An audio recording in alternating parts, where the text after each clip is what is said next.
बदलापूर येथे आदर्श विद्यामंदिर शाळेत 2 अल्पवयीन मुलींवरती लैंगिक अत्याचार करण्यात आला. माणुसकीला काळीमा फासणाऱ्या अमानुष अत्याचाराच्या घटनेने संपूर्ण राज्यभरासह देशात संतापाची लाट उसळली आहे.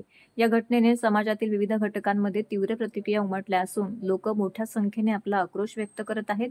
याच संतापाच्या पार्श्वभूमीवरती 20 ऑगस्ट रोजी बदलापूरकरांनी उत्स्फूर्त असं आंदोलन करीत रेल्वे स्थानकामध्ये रेल रोको आंदोलन केलं. या घटनेच्या निषेधार्थ अत्याचारग्रस्त बालकांच्या न्यायासाठी काँग्रेस राष्ट्रवादीच्या वतीने ठाण्यातील तलावपाली येथील राष्ट्रपिता महात्मा गांधींच्या पुतळ्यासमोर तोंडाला काळ्या फिती बांधून हातात काळे झेंडे धरून मौन व्रत धारण करून मूक निदर्शने करण्यात आली.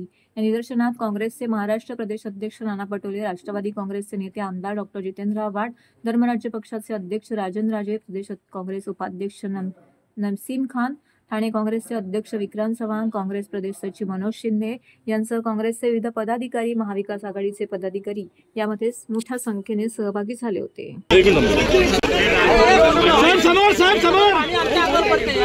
क्रॉस केला हात काढा ना तुम्ही दादा, हात घे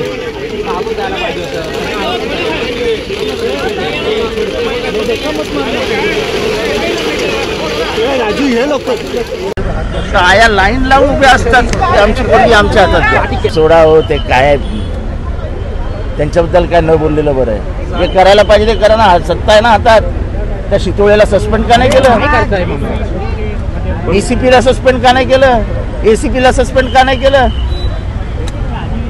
2-2 दिवस गुन्हे नोंदवत नाही. एका प्रेग्नंट बाईला 13 तास टेबलावर बसून ठेवता. त्यांच्या घरी फोन करता. मोर्चात गेलं तर तुमच्यावर केस घेऊ की तुम्हीच मोडकीला भडकवलं. असं कुठे असतं काय? आता काय बोलायचं काय तुम्ही सांगा. जबाबदार कोण केस न घेण्याला? जबाबदार पोलीस अधिकारी आणि तुम्ही कारवाई करणार शिक्षण अधिकाऱ्यावर. काय अर्थ याला? अजून त्या हप्त्याला अटक का नाही केली ज्याने गुन्हा दाबण्याचा प्रयत्न केला? बाहेरून लोक भरून आणली होती तर तुम्ही अटक केलेल्यांमध्ये सगळे बदलापूरचेच कसे निघाले? एखादा कल्याणचा, एखादा अंबरनाथचा, एखादा कुठला ठाण्याचा, भांडूपचा, मुलुंडचा अडकळा असता तर ठीक आहे. जेवढे आरोपी अटक केले ते सगळे बदलापूर, कुळगाव बदलापूरचेच आहेत. असं चपराक काय दिली त्याच्यात? आम्ही कायद्याला मानणारे लोक आहोत. उद्या जनतेने उतरून रस्त्यात बंद केला असता, दोष कोणाला दिला असता तुम्ही? शेवटी जनता सार्वभौम, म्हणजे जनतेचीच ताकद आहे ना ही. आणि बदलापूरला जे आंदोलन झालं त्यांचे डोळे बंद करू नका. की बाहेरची लोक होत. उत्स्फूर्त विद्रोह झाला हा महाराष्ट्रासाठी फार धोकादायक आहे. अशी परिस्थिती आता महाराष्ट्रात कुठेही निर्माण होऊ शकते. हे ओपनिंग झालेलं आहे. लोकांना कळलंय की आपल्याला रस्त्यावर येण्याशिवाय पर्याय नाही. तरच सरकार झुकेल.